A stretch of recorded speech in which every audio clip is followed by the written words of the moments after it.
여러분 안녕하십니까? 사랑하시는 성도 여러분, 우리 함께 오늘도 요한계시록 연구 18장 10번째 강의로 그 죄에 참여하지 말라 라는 제목으로 우리 말씀을 나누겠습니다.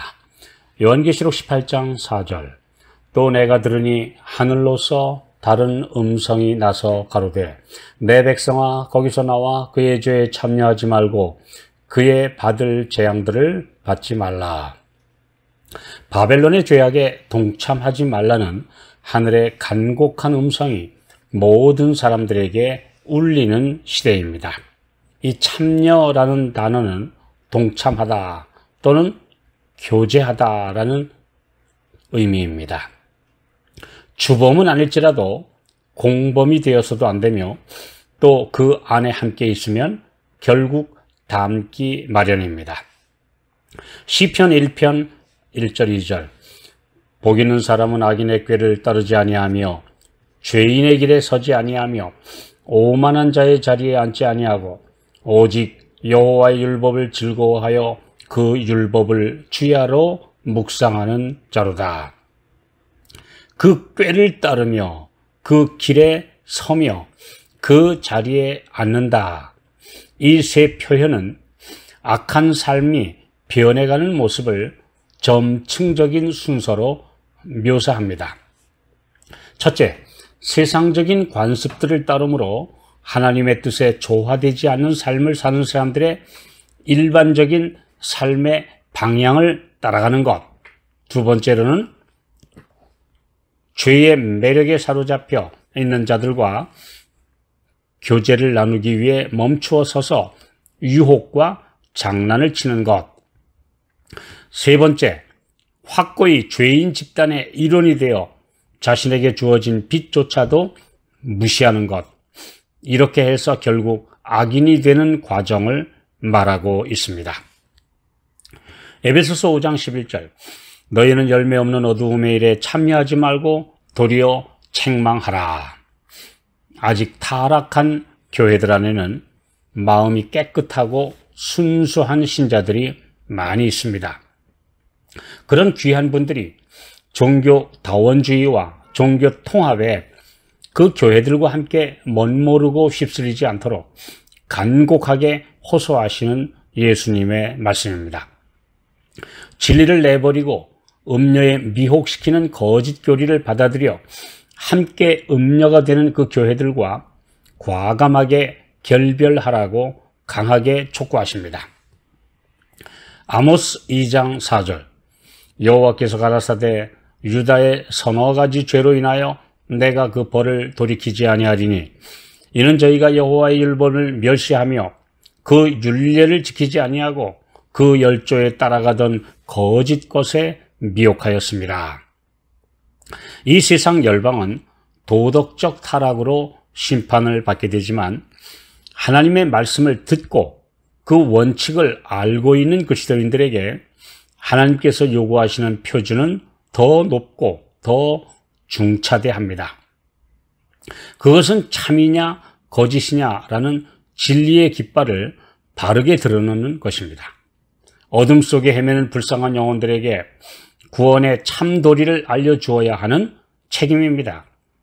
그 진리는 하나님의 계명과 예수 믿음이라는 의의 확실한 기준입니다. 에스겔 22장 26절, 그 제사장들은 내 율법을 범하였으며 나의 성물을 더럽혔으며 거룩함과 속된 것을 분변치 아니하였으며 부정함과 정한 것을 사람으로 분변하게 하지 아니하였으며 그 눈을 가리워 나의 안식일을 보지 아니하였으므로 내가 그 가운데서 더럽힘을 받았느니라. 계시록 17장부터 18장까지의 열거된 음료의 죄를 정리해 보면, 첫째, 이 땅에 있는 사람들을 그 음행의 포도주로 미혹시킨 것입니다. 곧 모든 종교가 하나로 연합하여 평화롭게 되자는 그럴듯한 명분으로 전 세계인들의 지지를 얻게 된 것과 정치 세력들의 후원을 받음으로 큰 권위와 힘을 가지게 된 것이 하나님께 가장 큰 반역이 된 것입니다. 두 번째로는 자기를 영화롭게 함. 하나님께 마땅히 돌려야 할 영광을 자기가 가로챈 것입니다. 온 세계의 슈퍼스타가 되어 하나님의 대리자로 경배받는 것은 그 뒤에 큰 능력을 준 사탄, 곧 용이 사실상 경배를 받는 것입니다. 세 번째, 성도들의 피와 예수의 증인들의 피에 취함. 이 세계적인 종교연합운동을 음녀짓이라 지적하고 그 거짓을 폭로하며 그 가운데서 나오라고 외치는 주의 종들을 향하여 살기를 품고 법률을 만들어 죽이려고 하는 살인 음모죄를 저지르는 것입니다. 네 번째, 사치와 교만과 속임수 등 이 배도한 교회들의 도덕적 타락이 심해지는 현상이 일어나는 것은 필연적인 코스입니다. 사람들 앞에 크고 장엄한 건물, 화려한 내장과 의식들, 멋지고 사람들의 인기를 끄는 이벤트와 쇼 등 사람들의 감각을 자극하는 각종 프로그램 등 이런 것은 영적으로 메마르고 텅 빈 교회와 종교일수록 겉을 그럴듯하게 꾸미게 됩니다. 하나님의 백성들은 그들이 살아온 그 진실하고 검소하며 겸손한 모습을 통해 이들과 뚜렷하게 비교됩니다. 이들은 화려한 스펙이나 이론과 온갖 세상 학문을 섞어 놓은 언변이 아니라 단순하고 직접적인 하늘의 경고를 그대로 전파합니다. 엘리야의 심정과 능력으로 죄를 죄라고 지적하며 회개를 촉구할 것입니다. 이런 분들이 다른 모든 자격과 추천이 없어도 하늘이 보낸 사자라는 강력한 증거가 될 것입니다. 그의 받을 재앙들을 받지 말라. 이 말씀을 볼 때 이 메시지는 7 재앙이 내리기 직전에 온 세상에 전파될 것입니다. 성경 역사에서 하나님의 심판이 내리기 전에 백성들에게 죄인들과 분리되라는 경고를 하신 적이 많이 있음을 보게 됩니다. 미가서 2장 10절. 이것이 너희의 쉴 곳이 아니니 일어나 떠날지어다. 이는 그것이 이미 더러워졌습니다.